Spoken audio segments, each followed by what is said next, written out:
દેશની દેવી અને કચ્છની ધણિયાણી મા આશાપુરાના દર્શન આજે ભુજ મંદિરથી કરીને આજે લોકશાહીના પર્વની ઉજવણી જ્યારે સમગ્ર ગુજરાતની અંદર કચ્છની અંદર થઈ રહી છે ત્યારે માના દર્શન કર્યા, માના આશીર્વાદ લીધા અને સંકલ્પ કર્યો કે ફરી એકવાર આ દેશની અંદર સશક્ત અને શક્તિશાળી રાષ્ટ્ર બને અને આપણા દેશના વર્તમાન પ્રધાનમંત્રી આદરણીય નરેન્દ્ર મોદીજી પુનઃ એકવાર દેશના પ્રધાનમંત્રી બને। ગુજરાતી તરીકે આપણે સૌ દેશવાસીઓ તરીકે ગૌરવ લઈ શકીએ એ દિશાની અંદર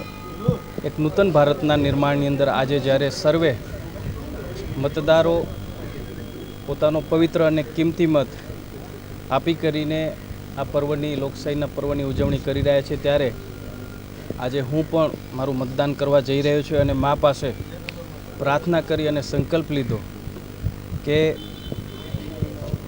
કચ્છની અંદર જે લોકસભા વિસ્તારની 2014ની અંદર લીડ મળી હતી એનાથી સવાઈ લીડ મળે,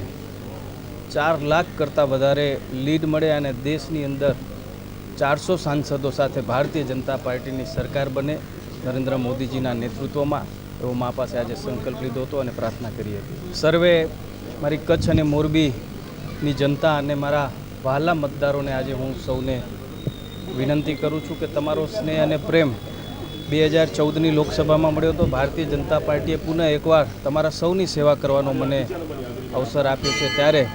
તમારો મત એ એક સશક્ત અને શક્તિશાળી ભારતના નિર્માણ માટે આ દેશના વર્તમાન પ્રધાનમંત્રીને પુનઃ એકવાર પ્રધાનમંત્રી બિરાજમાન કરવા માટે આપો, એવી આપ સૌને હું અપીલ કરું છું।